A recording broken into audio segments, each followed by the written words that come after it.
कुछ दिनों पहले मैंने ये वीडियो अपलोड की थी जिसमें मैंने नारुतो में अभी तक के हुए सारे ग्रेट निंजा वॉर्स को एक्सप्लेन किया था। और वीडियो में मैंने ये भी पूछा था कि क्या तुम्हें फिफ्थ ग्रेट निंजा वॉर के बारे में एक वीडियो चाहिए, और तुम लोगों का रिस्पॉन्स हाँ आया था। तो ये रही तुम्हारी video. Enjoy. So hello viewers and otakus, I am Yash and you are watching Anitomic. तो आज हम लोग उन पॉसिबिलिटीज और उन छोटे छोटे डिटेल्स को देखने वाले हैं जिन्हें शायद तुमने मिस कर दिया हो, बट कहीं ना कहीं आगे जाकर यही फिफ्थ ग्रेट निंजा वॉर के होने की तरफ इशारा करती है।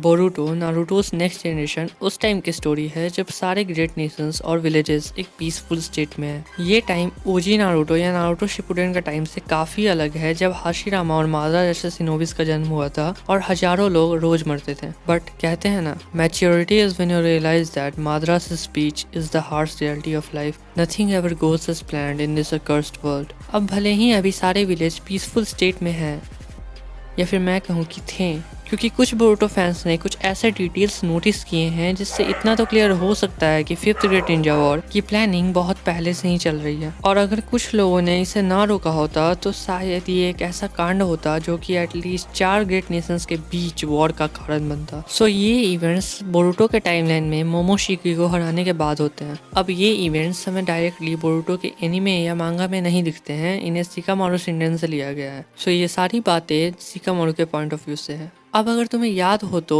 7th होकागे ने मोमोशिकी से फाइट के बाद एक 5 कागे सबमिट रखी थी ताकि वो सबको थैंक्स बोल सके उनके हेल्प के लिए। अब शुरुआत में तो सब ठीक चल रहा होता है कि तभी कुरोत्सुची, जो कि अभी रिसेंट की सूची कागे है, ये पॉइंट आउट करती है कि कोनोहा बिना दूसरे विलेजेस को इन्फॉर्म किए हुए शिनोबी गैजेट्स बना रहा है। अब इतना हो ही रहा होता है कि चोजुरो, जो कि एक नया मिजू कागे है, सूची कागे को सपोर्ट करते हुए ये बताता है कि इससे बाकी के नेशंस के मिलिट्री स्ट्रेंथ को डिसएडवांटेज मिल रहा है। बात और बिगड़ती है एंड सूची कागे ये वार्निंग देती है कि अगर कोनोहा ने अपना ये top secret information stone village को प्रोवाइड नहीं किया तो स्टोन विलेज शिनोबी यूनियन से भट जाएगा। अब इसी के साथ 5 कागे समिट खत्म हो जाती है, बट शिकामारु को सूची कागे पर डाउट होता है और इसी डाउट को क्लियर करने के लिए शिकामारु आनबू से कॉन्टैक्ट करता है और उन्हें स्टोन विलेज में जाकर स्पाई करने के लिए बोलता है ताकि वो सूची कागे के शिनोबी यूनियन से अलग होने के रियल इंटेंशन को समझ सके। अब यहाँ से असली कहानी स्टार्ट होती है।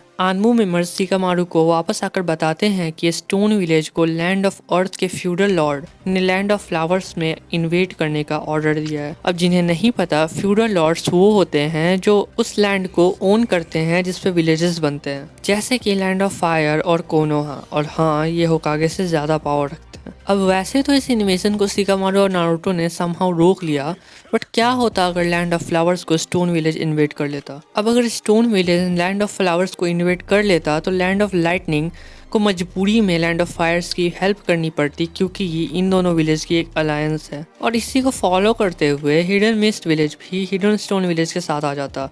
अब कोनोहा, जो कि पीस चाहता है, वो लैंड ऑफ लाइटनिंग के साथ खड़ा रहता, और क्योंकि सैंड विलेज न्यूट्रल है, वो इस वॉर से बाहर रहते हैं। और इसी तरह बहुत सारे विलेज इस वॉर में हिस्सा लेने लगते हैं और फिर पता नहीं कितने शिनोबीज अपनी जान गंवा बैठते हैं। But thanks to Naruto's speech at the Hokage summit ये वॉर टल गया। अब देखो, इन बातों से ये तो क्लियर हो गया कि फिफ्थ ग्रेट निंजा वॉर की प्लानिंग कहीं ना कहीं चल रही थी। ये इंटेंशनली नहीं था, बट कुछ ऐसे इवेंट्स हो सकते थे जिसके कारण एक नया वॉर स्टार्ट हो जाता।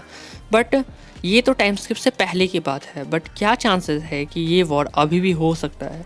यहाँ पर आता है हमारा नेक्स्ट थ्योरी, और इस वीडियो का मोस्ट इंपॉर्टेंट थ्योरी, और जिस थ्योरी को तुम्हें सुनना ही होगा अगर तुम जानना चाहते हो कि फिफ्थ ग्रेट निंजा वॉर्स कैसे हो सकती है। सो बोरुटो के फैंस जब बोरुटो के टाइम स्किप में क्या हुआ होगा इस पर थ्योरीज बना रहे थे, तब उनके दिमाग में कुछ नए सवाल आते हैं। अब जैसा कि हमने देखा है कि आइडा की एबिलिटी परफेक्ट नहीं है और सब लोग इसके इफेक्ट के अंदर नहीं है। For example Sarada and Sumire, और कुछ लोग कन्फ्यूजन या तो कहो डाउट में है कि आखिर हो क्या रहा है। अब इसका एक मतलब हो सकता है कि may be in near future ये लोग धीरे धीरे अपनी मेमोरीज को रीगेन करने लगे, अपनी ओरिजिनल मेमोरीज को रीगेन करने लगे। और ये प्लॉट लाइन में भी बेस्ट वे होगा बोरुटो में वॉर्स को री इंट्रोड्यूस कराने का। ना ऑफ कोर्स अभी मैं इस थ्योरी को लेकर ही तुम्हें पूरा वीडियो लमार चमार के नहीं बताने वाला हूँ। ये थ्योरी बहुत ही ज़्यादा लॉजिकल है और बहुत अच्छे अच्छे रीजनिंग्स के साथ है, तो बस वीडियो में बने रहो। अब अभी जो मैं बोलने वाला हूँ मे बी थोड़ा रूड साउंड करेगा, बट बोरुटो फैंस का एक कॉमन कंप्लेन रहा है कि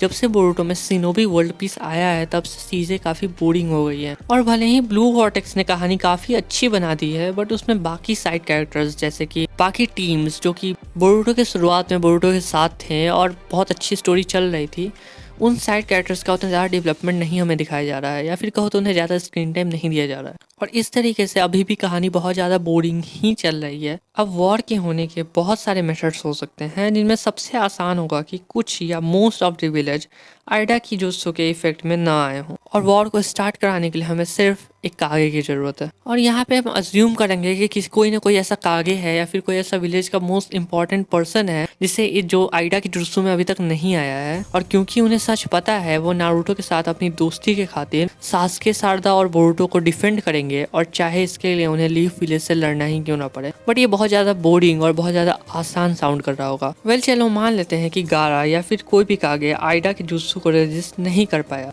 देन क्या? Well let me present you शिकाडाई नारा, अभी विलेज में मौजूद सेकेंड मोस्ट स्मार्टेस्ट इंसान। और तुम्हें ये मानना ही पड़ेगा कि बहुत जल्द शिकाडाई को ये रियलाइजेशन हो जाएगा कि कुछ तो गलत हो रहा है, और आइडा की एबिलिटी को रेजिस्ट करने का लिमिट बोरुटो से अफेक्शन का लेवल है, और शिकाडाई बोरुटो का ओल्डेस्ट और क्लोजेस्ट फ्रेंड रहा है। सो मे बी शिकाडाई ही वो इंसान होगा जो इनडायरेक्टली एक नया वॉर क्रिएट करेगा। अब कहानी कुछ ऐसे जाएगी। शिकाडाई ट्रूथ जानने के बाद शिकामारू और टेमारी से ये शेयर करेगा। अब यहाँ 3 पॉसिबल आउटकम्स हो सकते हैं। या तो टेमारी और शिकामारू शिकाडाई पर यकीन कर लेंगे और सैंड विलेज साथ में जाएंगे, या फिर टेमारी शिकाडाई पर यकीन करेगी और शिकामारू नहीं, जिससे शिकामारू और टेमारी में आपस में लड़ाई होने लगेगी।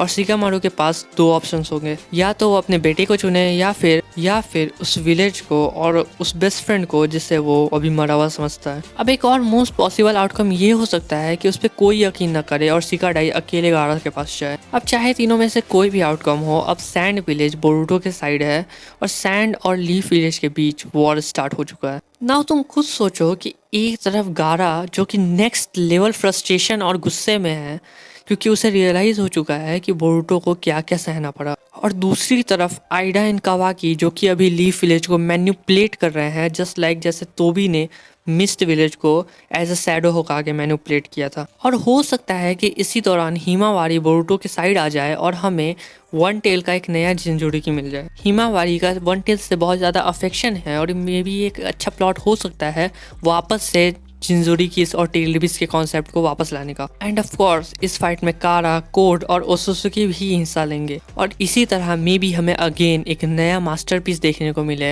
एक नया ग्रेट निंजा वॉर्स जिसमें लाखों शिनोबिस मरेंगे, which is kind of sad, but हम लोग के लिए एक बहुत अच्छा इंटरटेनमेंट का सोर्स हो सकता है। और बोरुटो को, जिसका मांगा भी बहुत ही नेक्स्ट लेवल पे चल रहा है, एक और एनिमे में भी आने का एक नया चांस मिल सकता है। खैर at the end salute to those fans जिन्होंने ऐसी ऑसम थ्योरीज बनाई। वेल अगर तुम्हें बाकी के ग्रेट निंजा वॉर्स के बारे में जानना है तो यहाँ पे क्लिक करना। वेल आज के लिए इतना ही। अगर तुम्हारे पास कोई नए आइडियाज़ हैं या फिर थ्योरीज है या फिर तुम चाहते हो किसी टॉपिक पे मैं वीडियो बनाऊँ, देन कमेंट में ज़रूर बताना। सायोनारा।